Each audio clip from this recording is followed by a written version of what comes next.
صل على سيدنا ومولانا محمد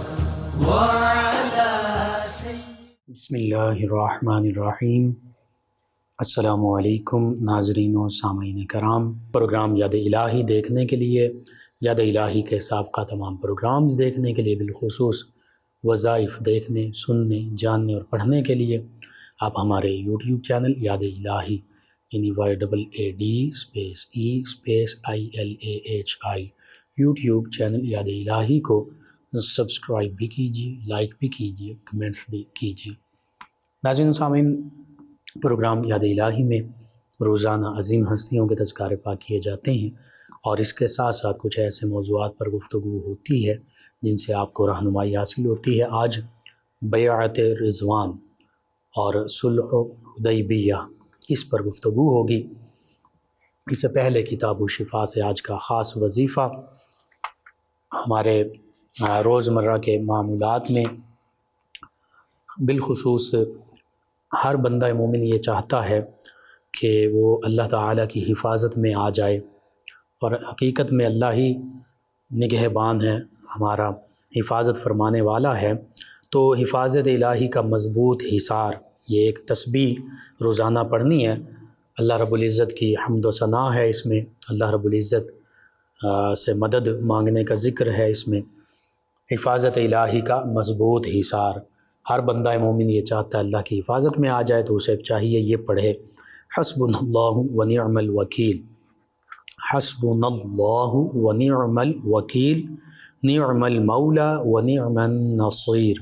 نعم المولا ونعم النصیر۔ ترجمہ کچھ یوں ہے کہ اللہ ہمارے لیے کافی ہے، وہ اچھا کارساز ہے اور وہ بہترین دوست اور بہترین مددگار ہے۔ تو یہ ایک تسبیح کم از کم روزانہ یعنی 100 مرتبہ کسی بھی وقت، تہجد کے وقت، فجر کے وقت، عصر کے وقت، عشاء کے وقت، جب آسانی ہو ایک تسبیح روزانہ پڑھیں۔ انشاءاللہ ہر پریشانی کے لیے یہ تسبیح کفایت بھی کرتی ہے اور تمام مشکلات سے، تمام مصائب اور آفات سے حفاظت کا وسیلہ بھی بنے گی انشاءاللہ۔ دوبارہ سماعت کر لیجئے، حفاظت الہی کا مضبوط حصار، حسبنا اللہ ونعم الوکیل، نعم المولا ونعم النصیر۔ اللہ ہمارے لیے کافی ہے اور وہ بہترین کارساز ہے اور وہ بہترین دوست اور مددگار ہے۔ ایک تسبیح روزانہ پڑھنا ہر پریشانی کے لیے کفایت کرتی ہے۔ ضرور اپنے مراد و وظائف میں شامل کیجیے، اپنے معمول میں شامل کیجیے، اپنے اعزہ اقربا، رشتہ دار، دوست، احباب، پڑوسی، محلے دار، امت مسلمہ تک پہنچائیے۔ میرے آپ کے ہمارے بتانے سے ہمارے کسی ایک بھی مسلمان بھائی، مسلمان بہن، مسلمان فرد کا فائدہ ہوتا ہے تو انشاءاللہ یہ ہمارے لیے دین و دنیا آخرت میں بھلائی، فائدہ، نجات اور شفا کا باعث ہوگا۔ اللہ سبحانہ و تعالی ہمیں آسانیاں عطا فرمائے، ہمیں آسانیاں بانٹنے والا بنائے، مشکلات سے ہماری حفاظت فرمائے، آمین۔ جی ناظرین و سامعین، صلح حدیبیہ اور جس موقع پر بیعت رضوان بھی ہوئی، ہجرت کے 6 سال کا بہت اہم واقعہ ہے یہ۔ اس سے پہلے بڑی غزوات میں سے غزوہ بدر، غزوہ احد اور غزوہ خندق پیش آ چکی، اور کفار اور تمام عرب یہ جان چکے، حتیٰ کہ یہود اور منافقین، مشرکین، سبھی کو یہ پتہ چل گیا کہ چاہے مسلمان تعداد میں کم بھی ہوں، ہم ان کا مقابلہ نہیں کر سکتے۔ یعنی اللہ رب العزت نے اپنے پیارے حبیب صلی اللہ علیہ وآلہ وسلم اور ان پر ایمان لانے والوں صحابہ کرام علیہم الرضوان پر ہر موقع پر اپنی خاص فتح و نصرت کا نزول فرمایا۔ فرشتے نازل ہوتے جو کفار کے سر قلم کرتے۔ اسی طرح صحابہ کرام علیہم الرضوان نے اپنی جانوں کے نذرانے پیش کیے۔ صحابہ کرام علیہم الرضوان نے یہ بھی نہیں دیکھا کہ سامنے مشرکین میں، کفار میں ہمارا باپ ہے، ہمارا چچا ہے، ہمارا بیٹا ہے، بھتیجا ہے، بھانجا ہے، بھائی ہے، کون ہے۔ یہ صحابہ کرام علیہم الرضوان نے اس چیز کو مد نظر ہی نہیں رکھا۔ صحابہ کرام علیہم الرضوان نے ایک بات مد نظر رکھی، وہ تھی اسلام کی تعلیم، وہ تھی اللہ کے حبیب صلی اللہ علیہ وآلہ وسلم کا حکم، وہ تھا اسلام کی خاطر اپنی جان قربان کرنے کا جذبہ، وہ تھا شوق شہادت پانے کا جذبہ، وہ تھا جہاد کا جذبہ، وہ تھا نبی کریم صلی اللہ علیہ وآلہ وسلم کے دشمنوں کو اور اسلام کے دشمنوں کو اور صحابہ کرام مسلمانوں کے دشمنوں کو اور مدینہ طیبہ کی طرف میلی آنکھ دیکھنے والوں کو اس دنیا سے مٹا دینا، یہ صحابہ کرام علیہ رضوان کا جذبہ تھا۔ اور اللہ رب العزت کا حکم، اللہ رب العزت کا وعدہ وہ موجود تھا، وَلَا تَهِنُوا وَلَا تَحْزَنُوا وَأَنْتُمُ الْأَعْلَوْنَ إِن كُنتُم مُؤْمِنِينَ۔ اللہ فرماتا ہے کہ تم کاہلی بھی مت کرو، کسی قسم کی سستی مت دکھاؤ، اور تم غم بھی مت کرو کہ کیا معاملہ ہوگا، اور اس وجہ سے پیچھے ہٹ جاؤ جہاد سے۔ فرمایا یہ دو کام مت کرو، اور اگر تیسرا فرمایا جو سب سے اہم بات ہے، اگر تم سچے ایمان والے ہو تو پھر تم ہی غالب ہوگے، فتح و نصرت تمہارے قدم چومے گی۔ اور یہ حقیقت ہے کہ سب سے زیادہ سچے ایمان والے عظیم ہستیاں بعد از انبیاء و مرسلین علیہم الصلاۃ والتسلیم،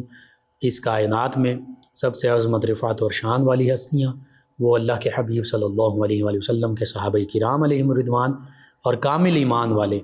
ایسے کامل ایمان والی یہ ہستیاں ہیں کہ قرآن مجید فرقان حمید انہیں یا ایھا الذین آمنو براہ راست انہیں مخاطب کر کے فرما رہے ہیں، اے میرے پیارے بندو جو ایمان لائے ہو، اے کامل ایمان والو۔ یعنی اللہ تعالیٰ نے صحابہ کرام علیہم رضوان کے ایمان کی گواہی قرآن مجید فرقان حمید میں دے دی، اور یہ ایک مرتبہ نہیں، 2 مرتبہ، 10 مرتبہ نہیں، بلکہ درجنوں مقامات پر قرآن مجید فرقان حمید نے اپنے نبی صلی اللہ علیہ وآلہ وسلم کے پیارے صحابہ کرام علیہم رضوان اور ان کے صدقے سے ہم جیسے گناہ گاروں کے لیے بھی، اگر ہم صحابہ کرام علیہم رضوان کے نقش قدم پر چلنے والے ہیں، حقیقی ایمان والے ہیں، تو اللہ نے فرما دیا ہے ایمان والو۔ لیکن حقیقت میں اس محبت بھرے انداز کے اولین مخاطب وہ صحابہ کرام علیہم رضوان ہیں، تو جن کے ایمان کی گواہی اللہ رب العزت خود قرآن مجید فرقان حمید میں بارہا ارشاد فرمائے، پھر ان کی عظمتیں کیا ہوں گی، ان کی رفعتیں، ان کی شانیں، ان کے اوصاف، ان کے کمالات کیا ہوں گے، وہ ہم احادیث مبارکہ میں بھی پڑھتے ہیں، وہ ہم سیرت کی کتب میں بھی پڑھتے ہیں، وہ کتاب المغازی میں ہم غزوات کی کتب میں پڑھتے ہیں، قرآن مجید فرقان حمید میں ذکر موجود ہے۔ اللہ رب العزت نے فرما دیا محمد الرسول اللہ والذین معہ اشداء علی الکفار رحماء بینہم، اور پھر یہ پوری آیت مبارکہ، اور سورہ فتح پوری ہی پڑھ لیں آپ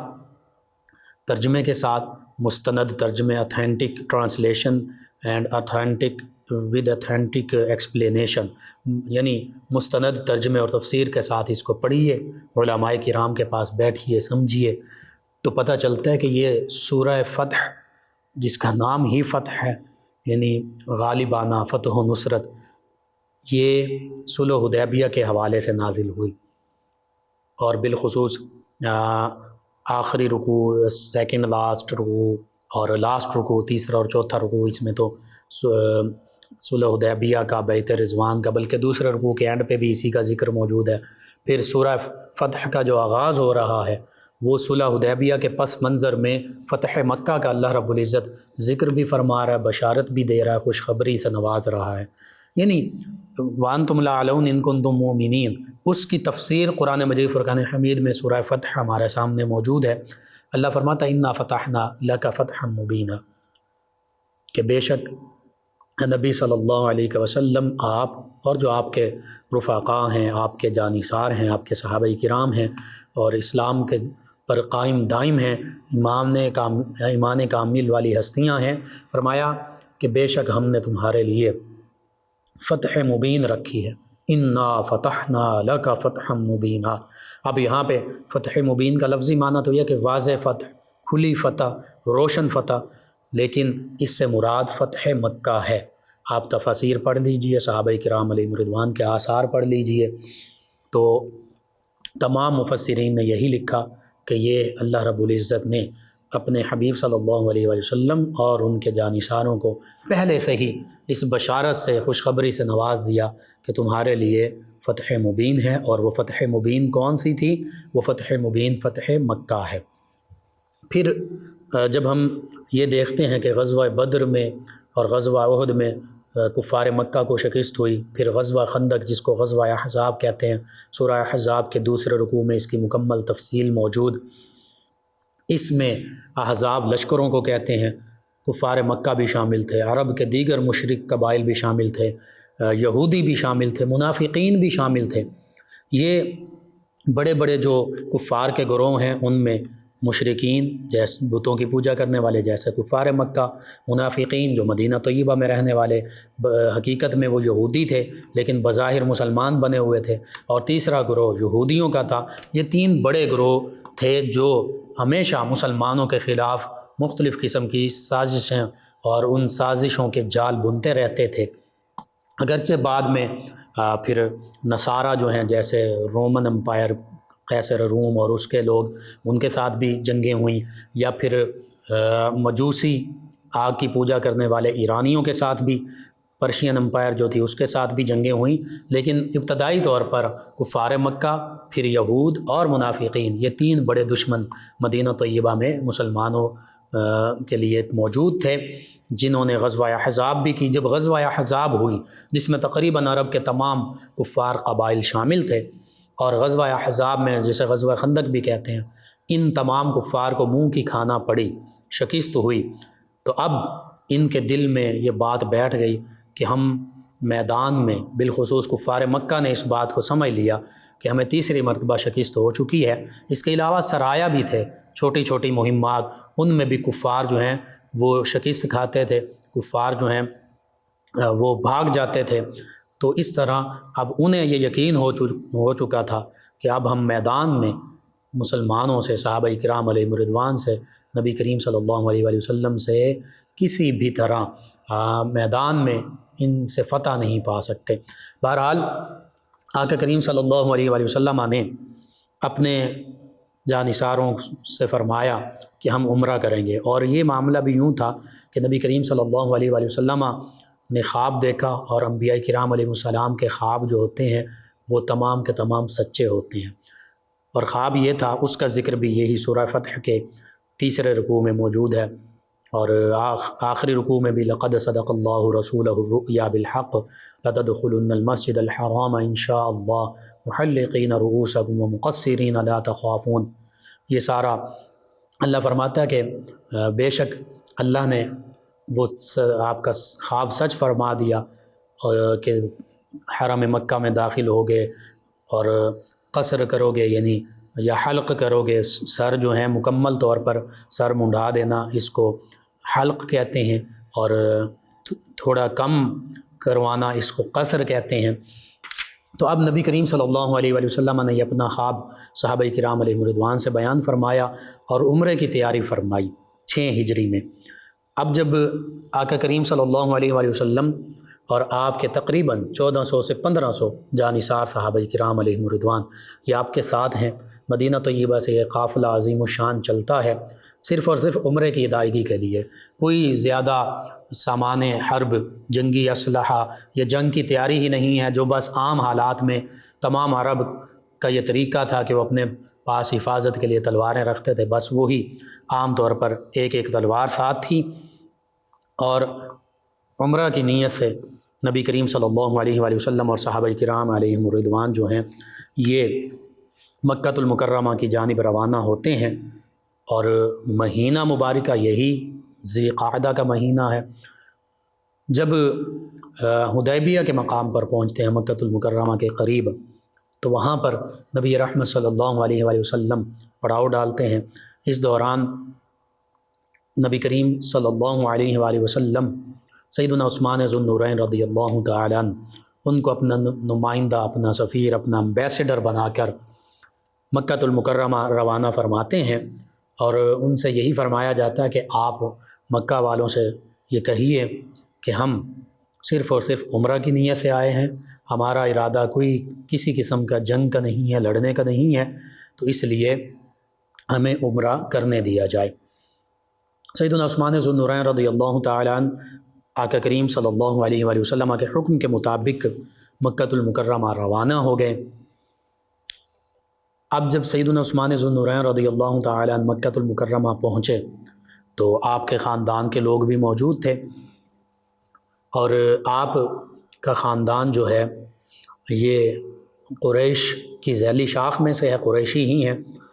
تو نبی کریم صلی اللہ علیہ وآلہ وسلم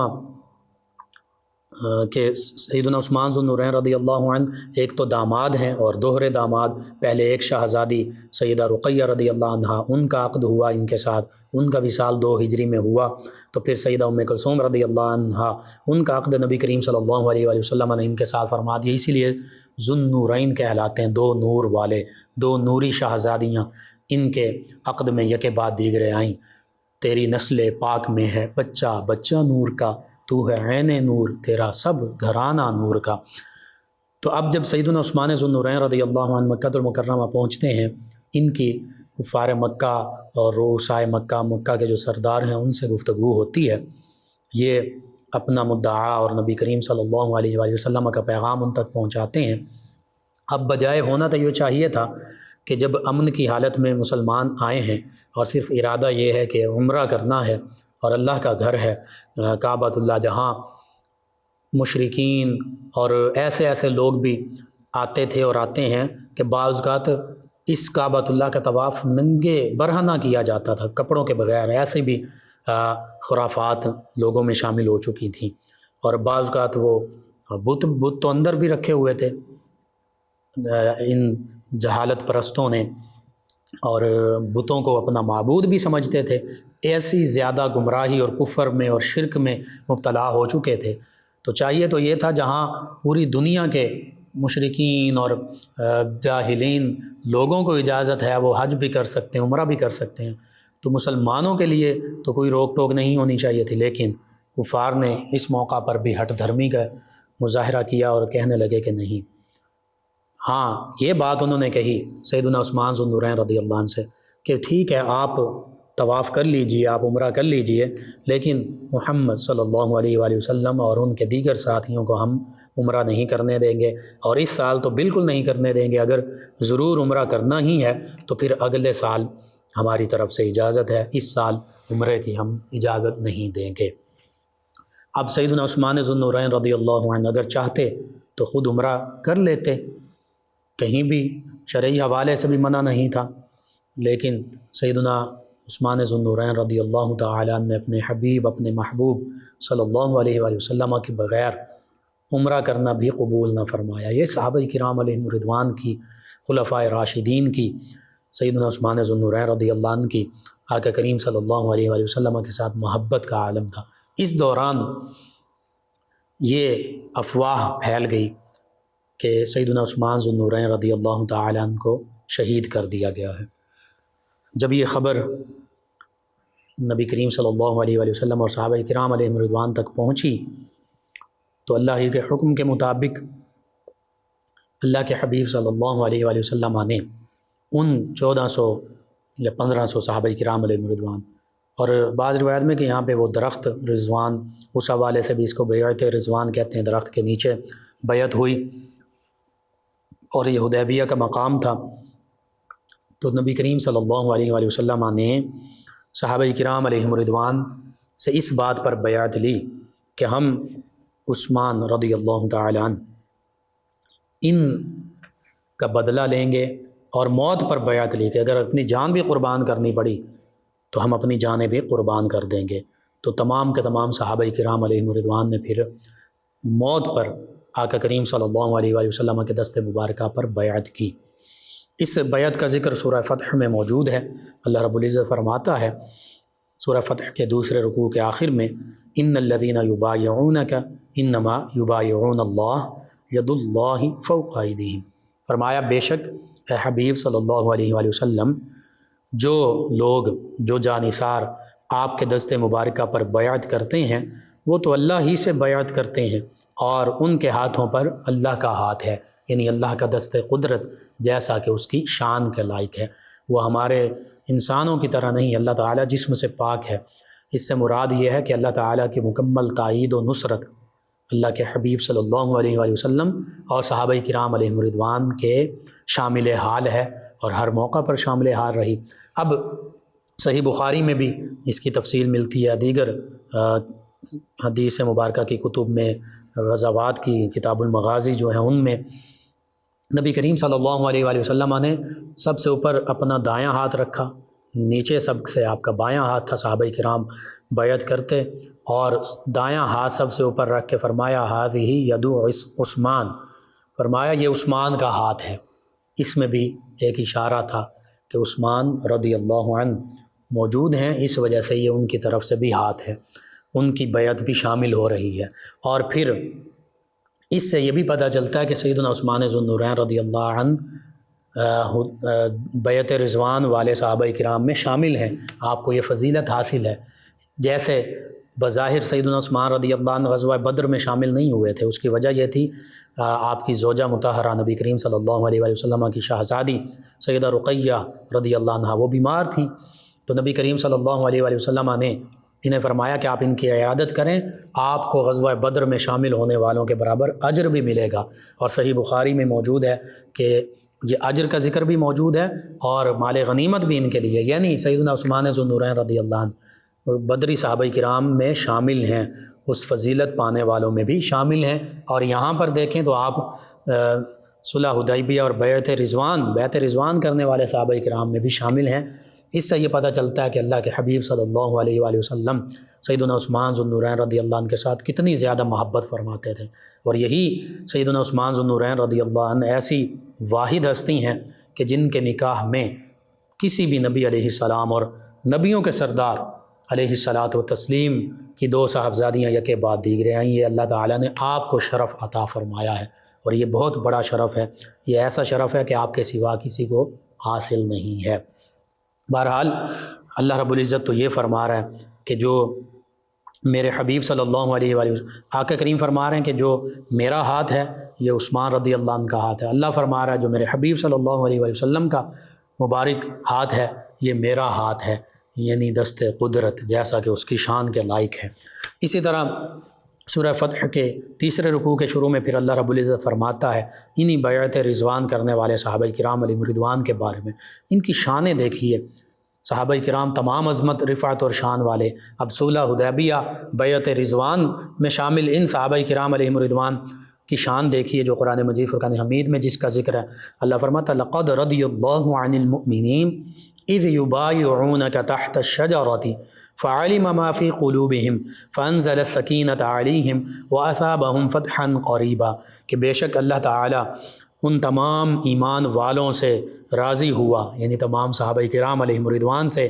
جب وہ درخت کے نیچے آپ کی بیعت کر رہے تھے تو اللہ تعالیٰ نے جان لیا جو ان کے دلوں میں ہے، پھر ان پر سکینہ نازل فرمایا، اطمینان نازل فرمایا، اپنی طرف سے خاص انوارات و تجلیات نازل فرمائے، اور واثابہم فتحا قریبا، اور انہیں جلد آنے والی فتح کا انعام عطا فرمایا، یعنی فتح مکہ جس کو شروع میں اللہ نے فرما دیا فتح مبینہ، فتح مبین۔ سبحان اللہ، صحابہ کرام علیہم رضوان کی شان دیکھیے، صحابہ کرام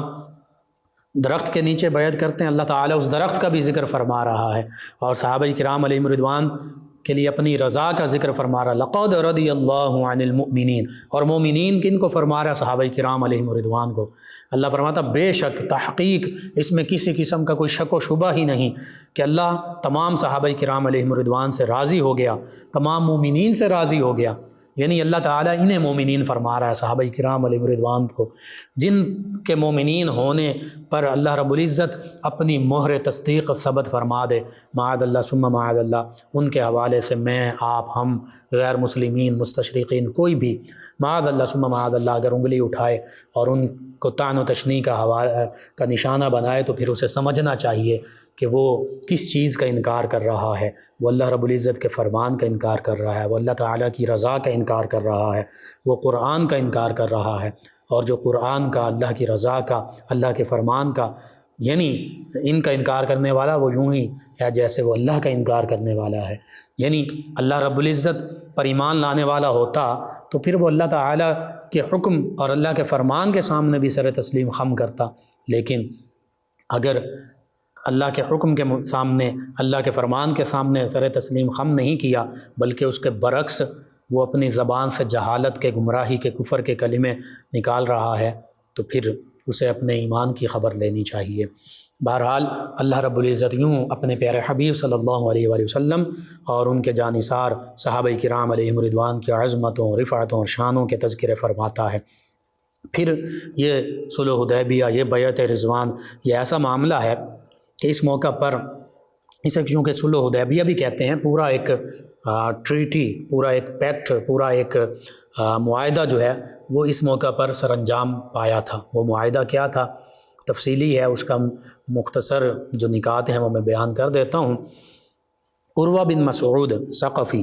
یہ ابھی مسلمان نہیں ہوئے تھے اس موقع پر، بعد میں انہوں نے اسلام قبول کیا، صحابیت کا شرف پایا۔ یہ کفار مکہ کی طرف سے ان کے نمائندے بن کر آئے، اور ادھر آقا کریم صلی اللہ علیہ وآلہ وسلم، آپ کے جانثار صحابہ کرام علیہم رضوان تشریف فرما ہیں۔ آپس میں گفتگو ہوتی ہے، اس گفتگو میں چند کڑی شرائط طے پاتی ہیں۔ ان شرائط میں سے کیا تھا؟ وہ شرائط کچھ یوں تھیں کہ مکہ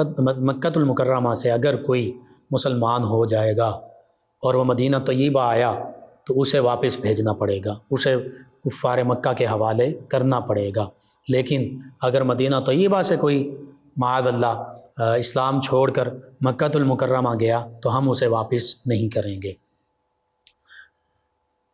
اس میں یہ بھی شامل تھا کہ اس سال آپ عمرہ نہیں کریں گے، اگلے سال آپ جب چاہیں عمرے کے لیے آ سکتے ہیں۔ اور پھر اس موقع پر یہ بھی معاملہ ہوا، صحابہ کرام علیہم رضوان کی محبت کا عالم دیکھیے۔ آقا کریم صلی اللہ علیہ وآلہ وسلم نے جو معاہدہ لکھوایا اس میں یہ تھا کہ بسم اللہ الرحمن الرحیم، یا بسم ہی تعالی، اور پھر من محمد رسول اللہ، کہ اللہ کے رسول محمد صلی اللہ علیہ وآلہ وسلم کی طرف سے۔ تو اب عروہ بن مسعود جو ابھی ایمان نہیں لائے، کفار کی طرف سے ہیں، انہوں نے یہ کہا کہ یہ ہم تو آپ کو اللہ کے رسول نہیں تسلیم کرتے، آپ محمد بن عبداللہ لکھیے۔ آقا کریم صلی اللہ علیہ وآلہ وسلم نے صحابہ کرام بالخصوص سیدنا علی المرتضیٰ رضی اللہ عنہ کا ذکر ملتا ہے، ان سے فرمایا کہ آپ مٹا دیں۔ انہوں نے عرض کہ یا رسول اللہ صلی اللہ علیہ وسلم میں نہیں مٹا سکتا۔ پھر نبی کریم صلی اللہ علیہ وآلہ وسلم نے خود اس جگہ پر محمد بن عبداللہ لکھا۔ اللہ اکبر، یعنی اس سے یہ بتانا چاہ رہے ہیں سیدنا علی المرتضیٰ اور صحابہ کرام کہ ہم تو آپ کو اللہ کے رسول تسلیم کرتے ہیں، ہم کیوں مٹائیں؟ یہ تسلیم نہیں کرتا۔ بہرحال یہ ایسی کڑی شرائط تھیں، اور اسی دوران غالباً عروہ بن مسعود ہی کا بیٹا جو صحابیت کا شرف جو پا چکے تھے وہ لائے گئے، وہ آئے مدینہ طیبہ مکہ المکرمہ سے۔ تو اب اس معاہدے کے مطابق یہ کہا گیا کہ انہیں واپس بھیجا جائے۔ اب یہ کتنا کڑا وقت تھا کہ ان صحابی رضی اللہ عنہ کو جو مکہ المکرمہ میں کفار کے ظلم و ستم کا شکار تھے، لیکن چونکہ معاہدہ ہو چکا تھا، نبی کریم صلی اللہ علیہ وآلہ وسلم صادق اور امین ہیں، ہر بات کے پابند، امانت دار، سچ بولنے والے، معاہدے کے پابند، تو اس معاہدے کے مطابق ان کو واپس بھیج دیا گیا۔ صحابہ کرام علیہم رضوان بڑے دکھی دل کے ساتھ موجود تھے کہ ہمارے مسلمان بھائی جس پر پہلے بھی ظلم و ستم ہو رہے ہیں اس کو واپس بھیج دیا گیا، لیکن اللہ اور اللہ کے حبیب صلی اللہ علیہ وآلہ وسلم کے حکم کے سامنے سر تسلیم خم تھا۔ اور اس میں حکمتیں تھیں، وہ حکمتیں بعد میں ظاہر ہوئیں فتح مبین کی صورت میں۔ وہ غالباً سہیل بن جندل ان کا نام تھا جو واپس گئے۔ تو یہ واپس مکہ المکرمہ جانے کی بجائے راستے سے انہوں نے اپنے آپ کو چھڑا لیا۔ یہ پھر اس جگہ پہ چلے گئے جو سمندر کے کنارے، جہاں مکہ المکرمہ سے شام کی طرف جو راستہ جاتا تھا۔ اسی طرح اور جو بھی مسلمان ہوتے مکہ مکرمہ میں نوجوان صحابہ کرام، وہ اسی طرف چلے جاتے، وہاں پر کافی تعداد میں موجود ہو گئے۔ اب اس جگہ کا کوئی معاہدہ نہیں تھا، تو اب وہاں سے جو قریش کے کفار مکہ کے قافلے گزرتے تو یہ ان پر حملہ آور ہوتے۔ اب کفار مکہ بڑی تکلیف میں آ گئے۔ دوسری جانب کفار مکہ نے ایسا معاملہ بھی کیا، ایک دو قبائل جو نبی کریم صلی اللہ علیہ وآلہ وسلم کے حلیف تھے، مسلمانوں کے حلیف تھے، معاہدے کی خلاف ورزی کرتے ہوئے ان پر حملہ آور ہو گئے۔ یوں کفار مکہ نے خود معاہدہ توڑ دیا۔ تیسری جانب وہ معاہدہ، یہ جو معاہدہ تھا یہ کعبۃ اللہ کی دیوار کے ساتھ لٹکایا گیا تھا، کعبۃ اللہ پر لٹکایا ہوا تھا۔ اللہ کے حکم کے مطابق، اللہ کی قدرت کاملہ سے دیمک نے وہ معاہدہ سارا چاٹ لیا۔ اب ابو سفیان رضی اللہ عنہ جو ابھی اسلام نہیں لائے تھے، جب انہیں پتہ چلا کہ یہ معاملہ تو عجیب ہو گیا اور نبی کریم صلی اللہ علیہ وآلہ وسلم اور صحابہ کرام علیہم رضوان مکۃ المکرمہ پر کفار مکہ پر حملہ کر سکتے ہیں، تو وہ آئے یہاں پر، بڑی کوششیں بھی کی انہوں نے، لیکن اللہ کے حبیب صلی اللہ علیہ وآلہ وسلم نے فرمایا کہ معاہدہ تم نے توڑا ہے، ہم نے نہیں توڑا، ہم نے معاہدے کی مکمل پاسداری کی ہے۔ اور پھر اس کے بعد 8 ہجری میں فتح مکہ کا واقعہ پیش آیا، اللہ تعالیٰ نے بغیر لڑے تھوڑی سی جھڑپیں ہوئیں، چند ایک لوگ جو ہیں کفار کے واصل جہنم ہوئے، لیکن کوئی بڑی لڑائی اور جنگ نہیں ہوئی۔ اللہ تعالیٰ نے فتح و نصرت سے نوازا، فتح مکہ کا معاملہ ہوا، اور 7 ہجری میں آقا کریم صلی اللہ علیہ وآلہ وسلم، اب سیدنا عمر فاروق اعظم رضی اللہ عنہ اور دیگر صحابہ کرام نے عرض کیا، جب آقا کریم صلی اللہ علیہ وآلہ وسلم نے یہ پیکٹ فرمایا، معاہدہ فرمایا اور یہ سارے معاملات پیش آئے کہ یا رسول اللہ صلی اللہ علیہ وسلم، آپ نے تو ارشاد فرمایا تھا کہ ہم عمرہ کریں گے، تو اب ہم واپس لوٹ رہے ہیں، تو نبی کریم صلی اللہ علیہ وآلہ وسلم نے ارشاد فرمایا، کیا میں نے یہ کہا تھا کہ اسی سال عمرہ کریں گے؟ تو اب صحابہ کرام علیہم رضوان سیدنا عمر فاروق اعظم رضی اللہ عنہ خاموش ہو گئے کہ واقعتاً آقا کریم صلی اللہ علیہ وآلہ وسلم نے ہم سے یہ تو نہیں فرمایا تھا کہ ہم اسی سال عمرہ کریں گے، بلکہ یہ فرمایا تھا کہ ہم ضرور عمرہ کریں گے، لَتَدْخُلُنَّ الْمَسْجِدَ الْحَرَامَ انشاءاللہ، کہ جب اللہ نے چاہا تو ہم ضرور، اللہ فرماتا ہے تم ضرور مسجد حرام میں داخل ہوگے۔ تو اللہ وہ 7 ہجری میں یہ خواب پورا ہوا،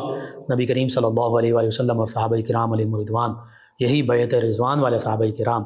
دوبارہ احرام باندھ کر مکۃ المکرمہ حاضر ہوئے اور عمرہ کیا۔ اور پھر اس عمرے اور بالخصوص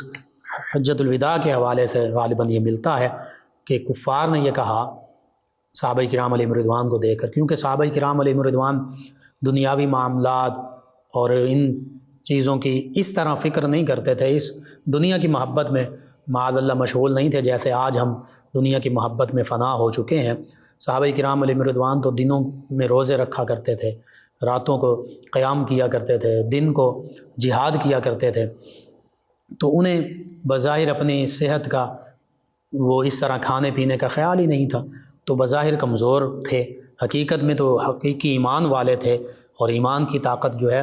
وہ ظاہری طاقت سے کئی گنا بڑھ کر ہوتی ہے۔ تو کفار مکہ نے بطور تمسخر معاذ اللہ صحابہ کرام علیہم رضوان کا مذاق اڑاتے ہوئے کہنے لگے کہ یہ کیسے طواف کریں گے، ان میں تو جان بھی نہیں ہے، کمزور ہیں، یہ دبلے پتلے ہو چکے ہیں۔ تو آقا کریم صلی اللہ علیہ وآلہ وسلم کے حکم پر پھر صحابہ کرام علیہم رضوان نے رمل کیا، یعنی طواف یوں اکڑ اکڑ کر کیا، اور وہ نبی کریم صلی اللہ علیہ وآلہ وسلم اور صحابہ کرام علیہم رضوان کی سنت تا قیام قیامت میرے لیے، آپ کے لیے، تمام مسلمانوں کے لیے وہ حج کے جو مناسک ہیں اس کا حصہ بن گیا، حج کا طریقہ بن گیا، طواف کا طریقہ بن گیا۔ آج بھی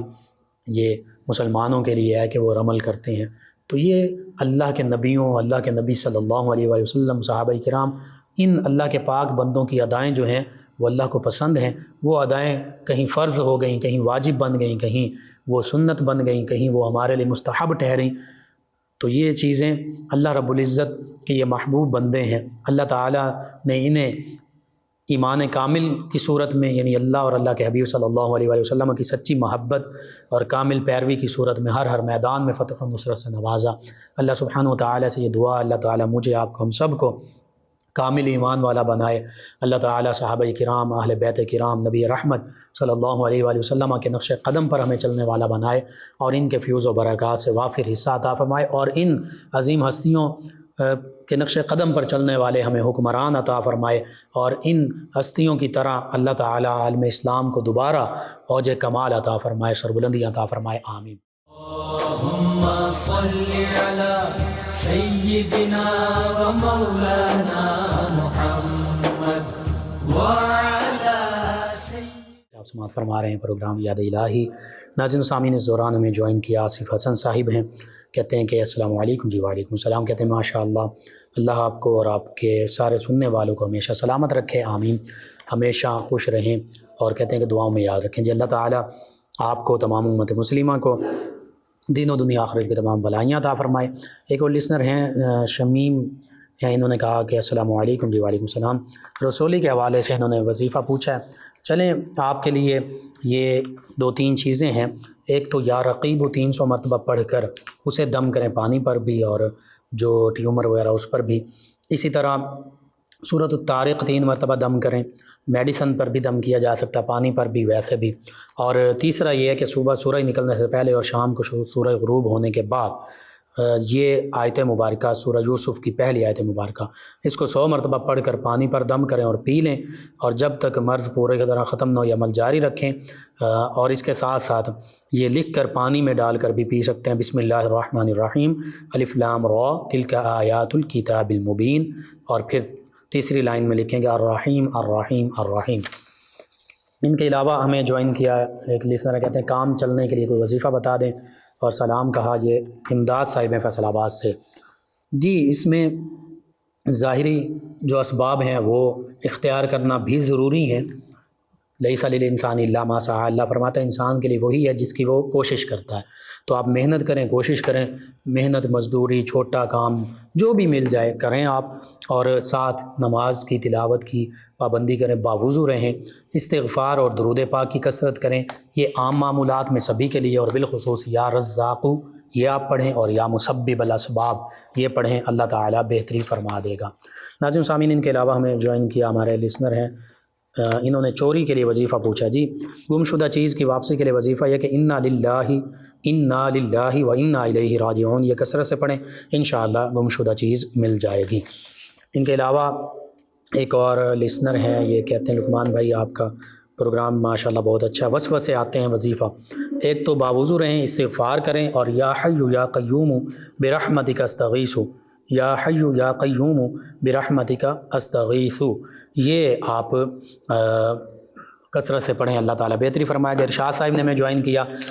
ابو جندل جو ہیں ان کے حوالے سے کہا کہ غالباً یہ سہیل بن عامر ان کے بیٹے ہیں، بالکل ایسا ہی ہوگا، اس لیے میں نے غالباً کا لفظ بولا۔ مزید آپ